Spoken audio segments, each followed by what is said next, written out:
لک الحمد یا اللہ الصلاۃ والسلام علیک یا رسول اللہ اما بعد۔ سلسلہ ہے تذکرہ اسلاف کا۔ اس مبارک سلسلے میں ہم اپنے اسلاف کا، اپنے بزرگوں کا ذکر خیر، ان کے یوم ولادت اور عرس کی تاریخوں پر کرنے کی سعادتیں حاصل کرتے ہیں۔ آج جس عظیم الشان شخصیت کا ہم ذکر خیر کرنے جا رہے ہیں وہ ہے شیخ القرآن حضرت علامہ عبداللہ خان عزیزی رحمۃ اللہ تعالی علیہ۔ آج آپ کا ذکر خیر ہم اس مناسبت سے کرنے جا رہے ہیں کہ 14 شعبان المعظم 1432 ہجری کو حضرت کا وصال ہوا تھا۔ آپ کے وصال کی تاریخ پر آپ کی بارگاہ میں خراج عقیدت پیش کرتے ہوئے یہ بیان ہم آپ تک پہنچانے کی سعادتیں حاصل کر رہے ہیں۔ عرض ہے کہ اول تاخیر توجہ کے ساتھ سماعت فرمائیے۔ ہمارا موضوع ہے شیخ القرآن ارباب علم و دانش کی نظر میں۔ آئیے ارباب علم و دانش نے شیخ القرآن کے تعلق سے کیا تاثرات، اپنے کیا بیانات ارشاد فرمائے ہیں، توجہ کے ساتھ سنیے۔ ہم شروع کرتے ہیں شیخ الاسلام والمسلمین حضرت علامہ سید محمد مدنی میاں الاشرفی الجیلانی کے بیان سے۔ آپ لکھتے ہیں کہ ایک چراغ اور بجھا اور بڑھی تاریخ کی۔ شیخ القرآن کے پردہ فرمانے کی بات جب شیخ الاسلام کی بارگاہ تک پہنچی تو آپ نے جو بیان کیا اس کا موضوع آپ نے بیان کیا ہے کہ ایک چراغ اور بجھا اور تاریکی پھیلی۔ آپ کہتے ہیں فاضل جلیل الشان شیخ القرآن علامہ عبداللہ خان علیہ رحمہ و رضوان کے سانحہ ارتحال کی خبر نے بے حد افسردہ کیا۔ زبان پر کلمہ استرجاع جاری ہو گیا۔ علامہ موصوف علیہ رحمہ کو میں ان کے طالب علمی کے زمانے سے ہی جانتا ہوں۔ دارالعلوم اشرفیہ میں مبتدی متعلمین میں سے تھا اور اس وقت آپ منتہا طلبہ میں تھے اور صلاحیت و لیاقت میں اس زمانے کے طلبہ میں سب سے ممتاز تھے۔ فراغت کے بعد انہوں نے جو علمی اور تدریسی خدمات انجام دی ہیں وہ اپنی مثال آپ ہیں۔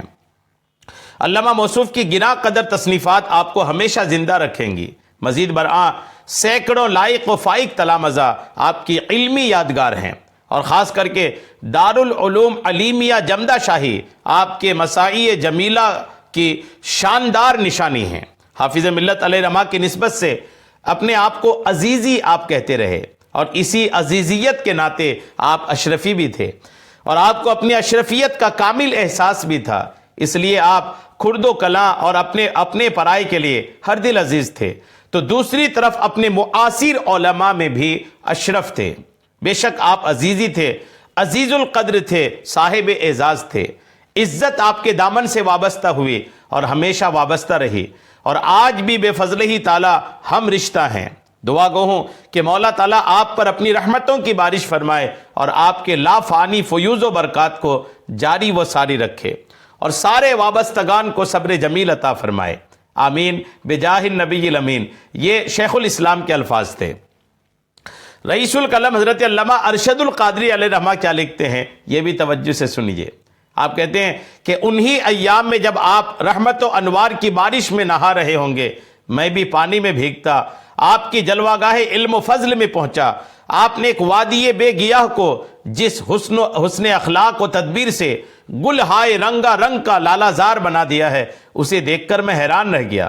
اشرفیہ میں تو ایک باکمال مدرس کی حیثیت سے آپ البتہ جانے پہچانے جاتے تھے، لیکن یہاں پہنچ کر ایک بہترین منتظم کا پیکر آپ کو کہاں سے مل گیا؟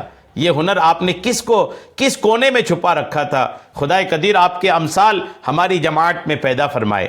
سچ یہ ہے کہ علمی لیاقت اور انتظامی صلاحیت دونوں کا دفتر الحمدللہ دونوں کا دفتران بہت مشکل ہو، دونوں کا اقتران یعنی دونوں کا ملنا یہ بہت مشکل ہوتا ہے اور جہاں ہو جاتا ہے اسے ہزاروں لاکھوں میں ایک کہتے ہیں۔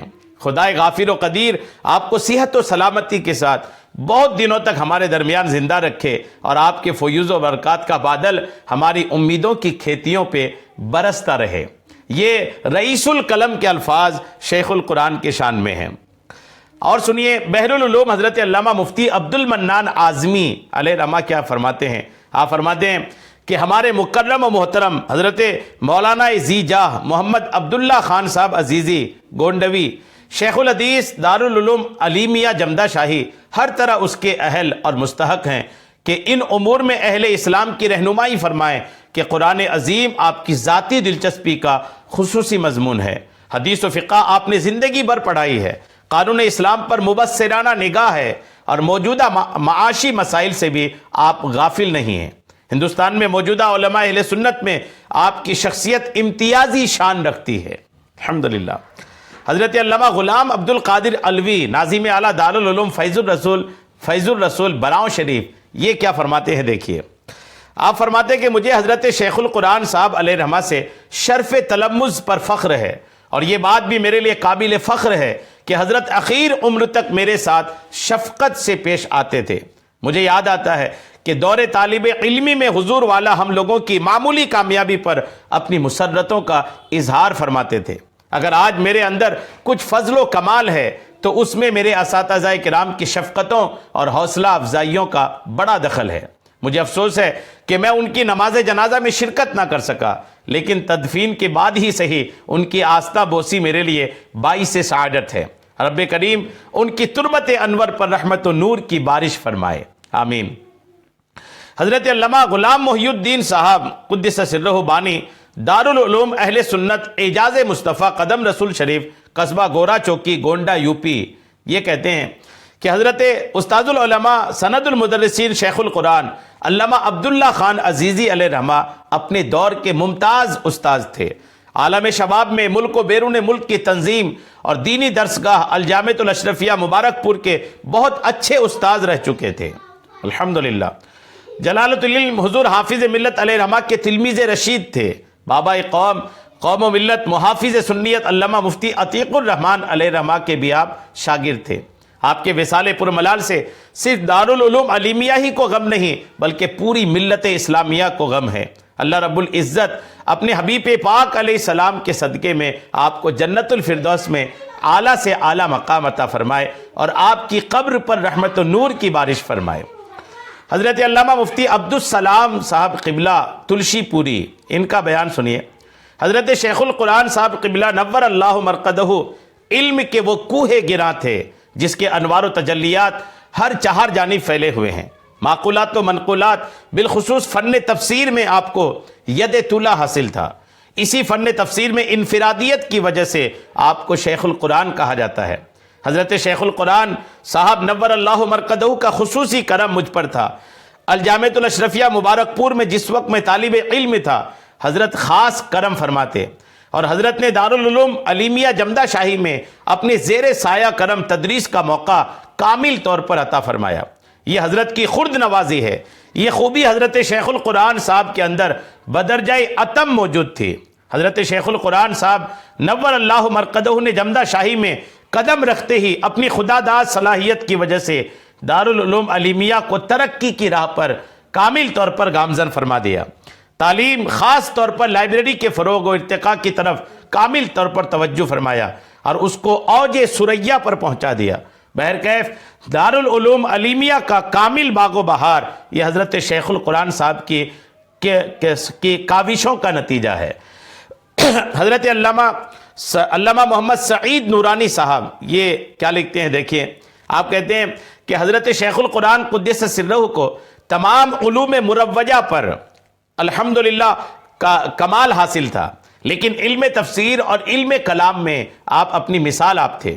علوم قرآن اور تفسیر کے نکات کے بیانات سے متاثر ہو کر دارالعلوم علیمیہ کے سابق پرنسپل فضیلت الاستاذ الحاج علامہ فروغ احمد صاحب قبلہ اعظمی نے انہیں شیخ القرآن کے لقب سے ملقب کرنے کا مشورہ اساتذہ دارالعلوم کی خدمت میں پیش کیا، اور سبھی اساتذہ کرام نے نہایت خندہ پیشانی کے ساتھ اتفاق رائے سے قبول کیا۔